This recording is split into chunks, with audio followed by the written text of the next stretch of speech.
Буга чейин дал ушул жер автобустардын мүрзөсү аталып 400ге жакын жарактан чыккан коомдук транспорттар турчу. Азыр болсо толук реконструкциядан өтүп, Кытайдан келген жаңы автобустар турган автопаркка айланды. Автобазанын дээрлик 7 гектарга жакын аянтына асфальт төшөлүп, аймагы кеңейтилген. Аны менен бирге жарыктандыруу орнотулуп, көрктөндүрүлдү. Президент муниципалитетке жараксыз болгон бардык эски автобустарды тез арада чыгарууну, жаңы транспортко орундарды даярдоону тапшырган эле.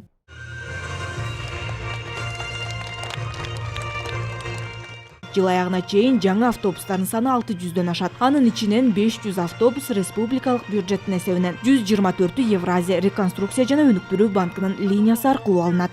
Эмки жылдын бир жарымына чейин общественный транспорт маселеси толугу менен чечилет. Ошон үчүн мен шаардыктарга кайрылып кетким келет. Проблема создавать этилип атат, выделенный полоса болуп атат, пробка көбөйүп кетти деген претензиясын айтып атат. Биз бул деген чоң реформа транспорт системасында. Биз дагы ушу пробка жоюлсун, экологически таза болсун шаарыбыз деп аракет кылып атабыз. Ордо калаада жүргүнчүлөрдү тейлөө сапаты жана транспорттардын эскилиги шаардыктардын көкөйүнө тийген. Эми автопарктын өзүнүн техникалык тейлөө борбору болот. Аны келишим боюнча жаңы алынып келинген автобустарды өндүргөн кытайлык завод ишке киргизди. Тейлөө станциясында бардык жаңы автобустар күнүмдүк оңдоодон тез өткөрүлүп, техникалык абалы сакталып турмакчы. Буга айдоочулар кубанычта. Автобазада ушу башынан келгенде 8 марта 8 жыл болду. Өзгөчө кышкысын аябай жаман болчу, бузулуп жолдо туруп калганы. Эски болгондуктан көп бузулчу автобустар. Заправкада базанын ичинде болчу, ага дагы барыш өтө кыйын болчу. Жолдор да начар болчу. Бузулуп калса биз запчасть иштебей, ушул корпорация менен бизге подарок кылып центр сервисный обслуживание ачып берип атат.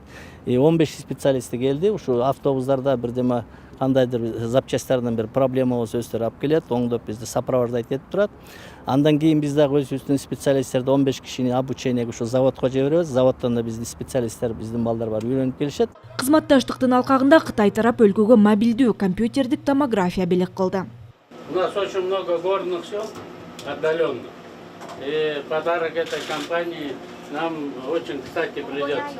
Мындай аракет Кытай менен Кыргызстандын ортосундагы эки тараптуу мамилелерди өнүктүрүүнүн үлгүсү. Коңшу өлкөнүн расмий өкүлдөрү дал ушундай пикирде.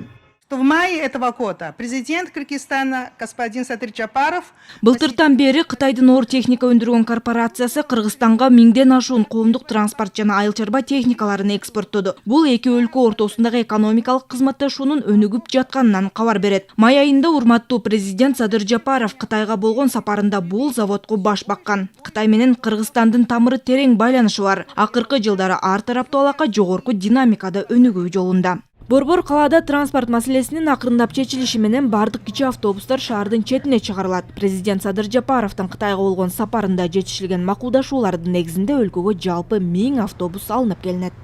Бактыгүл Султанбек кызы, Адилет Алмазбеков, Ала Тоо 24.